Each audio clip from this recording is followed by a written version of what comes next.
Anticipate that you're going to hear evidence of Doc's rules and regulations. Let me tell y'all something. We further anticipate, ladies and gentlemen, that you are going to hear. I don't care how tough you are. Rules and regulations may have not been followed. Do you know the December fear? 9th, 2024.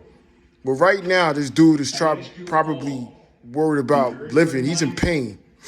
Nick is not on trial for violating any Doc's. Yo, put yourself in this man's shoes right now. Try your best to put yourself in this man's shoes. You gotta think of the whole thing, though. It's different. He's miles and miles and hundreds of miles away from home. He's hearing from these men, not to say them specifically, but most of the time, these men are racist.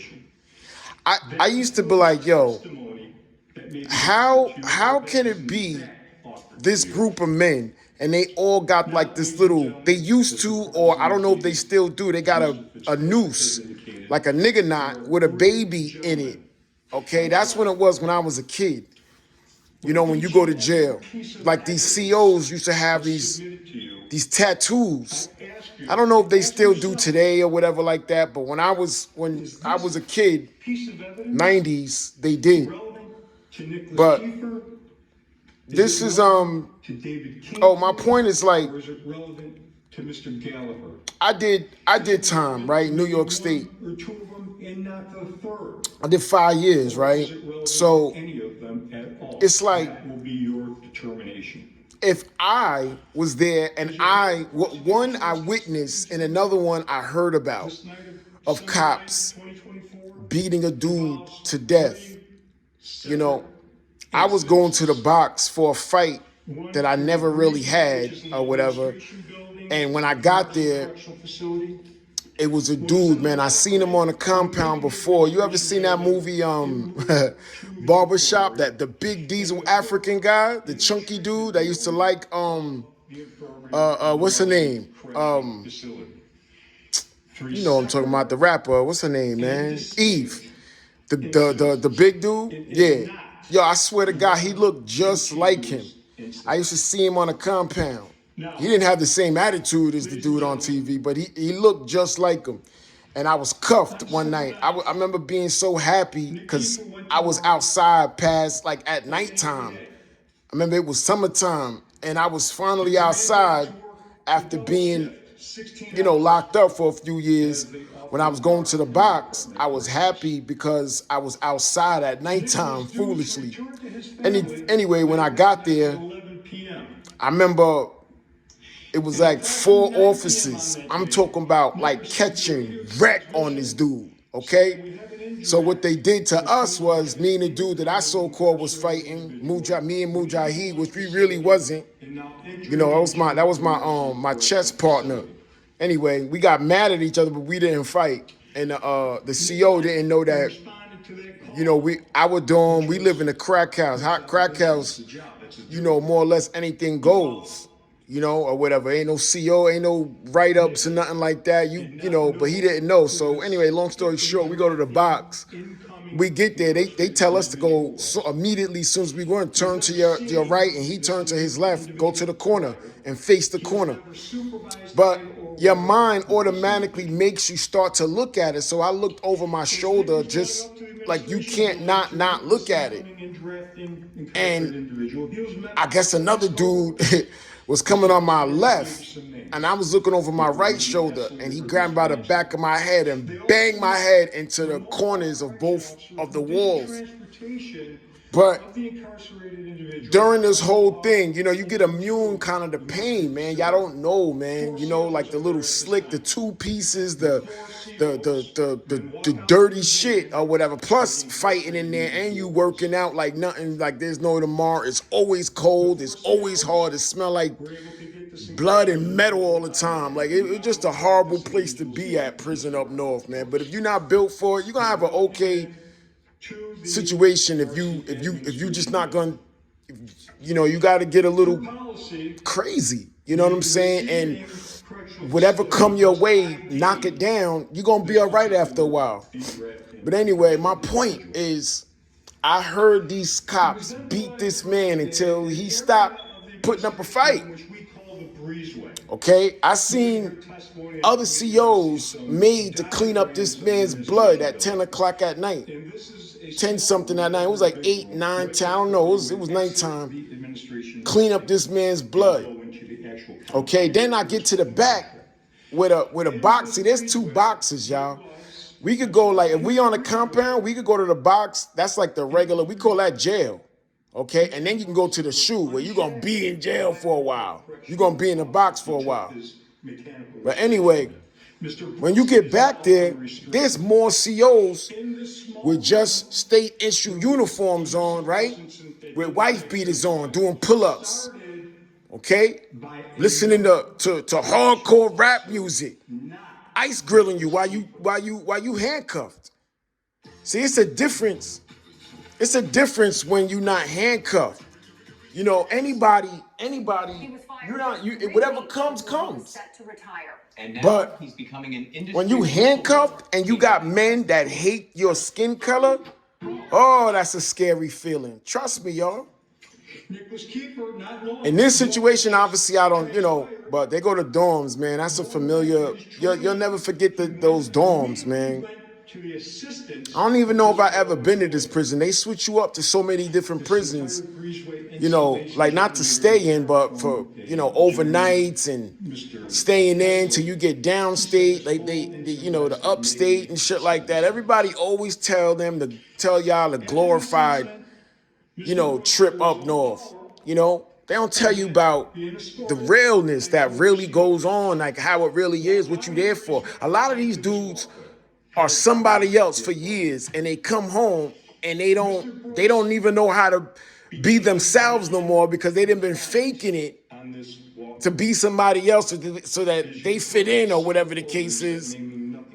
Come home and got nothing to offer, still not usable. They still not usable. And that come from too much love. Down to the ground. Nicholas Kiefer. Somebody loved them to death all the time. Amount of pepper spray. And that's not what you do to a man. I'm sorry, but that's not what you do, man. To gain compliance. Now, you're going to make him weaker. You got to love him differently, moms. That's real talk. This minimum application of pepper spray even had an effect on Mr. Brooks. Mr. Brooks was then handcuffed, not by Mr. Kiefer, he was then handcuffed, and then he was escorted to the infirmary. Nicholas Kiefer did not touch Mr. Brooks for the remainder of this night. Let me say that again. Yo, whatever they did, man, I'm telling you, it was the COs. Y'all have no idea how violent these officers are. Like they got to sit in a chair in front of the dorm all day. This is their life every single day. Like, I don't never feel sorry for them or nothing like that because this is what they chose. But damn, bro. Damn. And don't get me wrong, man. A dude will be fed up. I done seen dudes beat up 2 cops. It was 2-on-1, like squared up, like let's get it. And the dude beat them both up, had them falling on each other, or whatever. And you so happy because of how fucked up they are, man. Like the dirty shit that they do, but they don't got nothing else to do. Please don't never think that these men, when they come home, I guess they're decent men. They ain't gonna do that to their families or people that they live around. Especially when they got somebody they can come to that they not gonna get in trouble. Everybody's gonna take advantage of that. Everybody's gonna take advantage of that, man. I guess, and that's just what it is. Unless you, like a man like myself or plenty of other men that did a bit, I bet you they wouldn't beat on them. Because one, that's a coward. You know what I'm saying? Or whatever. I done beat up men that's got both of their hands, okay? That got a name, that got, or whatever like that. What am I gonna beat on this man and he's defenseless? What am I gonna beat on him for and he didn't do nothing to me? That's sick. And look at these dudes. These are not little dudes. in boxing, right? Why you think you can't have like Mayweather fight Tyson? Both of them in their what do you call that? Premium level. Look at this. Oh, resulted in death, and he's not. look how tiny he is. Manslaughter in the first degree. Nick is not guilty of gang assault because he did not. We are talking about. Look at this, man. Look at this. Look at this. Look at this. Ladies and gentlemen, we urge you to listen very. This is your uncles, your aunts, your cousins, your neighbor. When you see this uniform, when you see this uniform, please think that this is possibly, look how chunky that man is. Like I was about to say, why you don't think Mike Tyson can never fight Mayweather? Because when you professionally learn how to fight, right? And you learn how to throw a punch, look at this, man. You could put, okay, if you when you learn how to box correctly or learn how to fight correctly, you could put a large majority of your weight behind every single punch. See, like normal people, when they punch, like if they just having a fight, they're swinging with their arm and they, whatever. If you learn how to fight, okay, like box or I guess MMA or whatever like that, you learn how to swing, do a punch, jab, whatever, and you can put majority of your weight behind that punch. Now imagine if you're 130 pounds, okay, and you punch in a 240 pound, okay, large percent of that is muscle. Let's just say 220 or something like that. Large percent of that is muscle, okay, punch you in your face. Okay, or got a fist 8 inches long, okay, fist, and punch you in your face, and you 130 pounds. This is this is like the body. That's why they can't put a boxer, a 200 pound boxer in the ring with like 110 pound, person, because you'll kill them. There's no way for them to win if they both have some skill on how to punch or fight. But my point here is like, look at these dudes' weight. You're gonna break something every time you punch this man. You're not even bracing for a punch back. You got other men holding him. He's cuffed. How can you beat a man that's cuffed? What is he doing? And the way they're able to do this is because they don't see us as people, especially if you're racist and the society set up, right? That they can explain this racist, messed up way of beating us without getting penalized.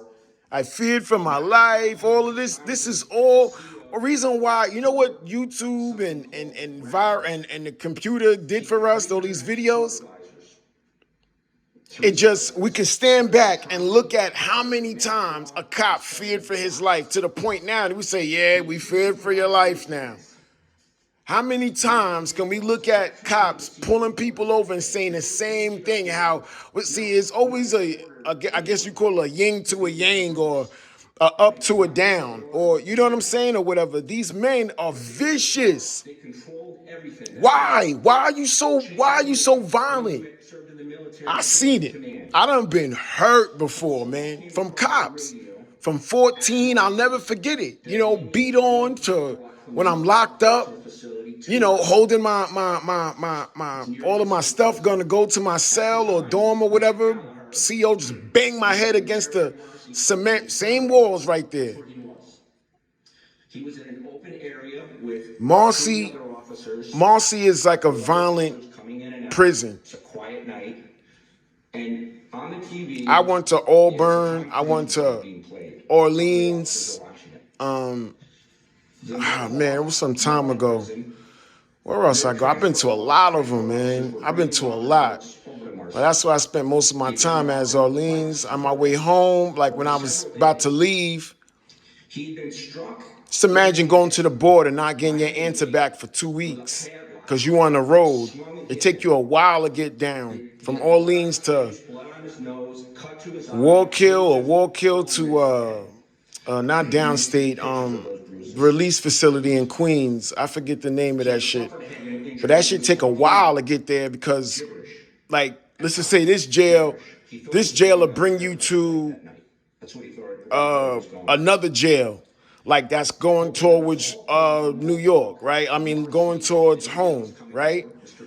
And then okay, and then another jail, you spend a night in that new jail, and then another bus brings you closer, and you spend another night in that jail, and then another bus with other men, another jail brings you closer until you get to your facility. That's why it takes so long to get home, and you ain't washing. Like, it's a bad trip. You know what I'm saying? It's a bad, but you know what? You be so happy just to see a person that's not in greens. You know, let her, like let a female that's not in the prison come on in the prison. You dead ass can smell her. Like, that's crazy, right? All of us, man, we could, because we yearn for a woman and whatever, but it's just crazy, man. But he then quickly went outside to the transport van assigned to him. I don't know why it's got to be so violent and so much hate, man.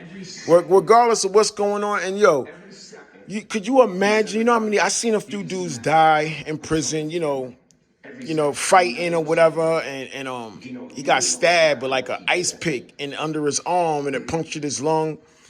And I had to front like I didn't care, but it stuck with me for a while because I'm the last face he seen. And I was like, yo, you all right? Because it just looked like a little slice under his arm. I ain't no doctor or whatever, but it looked like a little slice. Anyway, he started gargling and, whatever. MS-13, them niggas, them dudes is, woof, quiet dude. But anyway, my point is this. You think about, like, because it's that easy or whatever. You could go left and do something and you can die, okay? You will be able to do something to die. Or you go right and stay on this 50-50 road. Man, a little less than that, But anyway, my point is, like, often, right, you think about death. Like, you don't want to die. You so far away from your people. Okay, like, you don't want to die up there by yourself, man, or be in a position where you feel like you're gonna, I don't think that there's nothing good comes out of going to the box. I wish that people could stop, because that is like, that box, you got people going to the box, right, because of some, dealable situation that doesn't require harsh, that box, y'all have no idea, man, It's a lot, man, but it ain't worth talking about unless it's worth talking about, people find interest, but. Go right by him. Nobody says a word to Matt Gallagher. They have Mr. Brooks in custody. They're bringing him along. Another officer follows, and then 2 more officers. So 5 officers had been up with Mr. Brooks in the intake area, and they all ignore Matt Gallagher. They all ignore him. He's just standing there. He then, when they go by him, there's nothing untoward at that point. Matt Gallagher goes to leaves Farina's van, and he goes back to his van. And he gets into his van and he reparks his van. And then he gets out and begins following the other officers towards the infirmary. And you'll see his body cams. He can't see the officers. They're in the building already, but he follows their path. His body cam will show that all Matt knew at that time was there was an unknown inmate, had come through intake, had been transported, and was heading down towards the infirmary. That's all he knew. None of the officers seemed agitated, and none of them requested Matt Gallagher's assistance. None of them. But what we do know from accounts, or at least I expect we'll hear some testimony, is that not only had Mr. Brooks been assaulted at another correctional facility, but he had been involved in an interaction which will be described to you in the intake area. Now, Matt Gallagher didn't know that, didn't see it, didn't see any evidence that anything had happened. Here's what you're getting for your $20.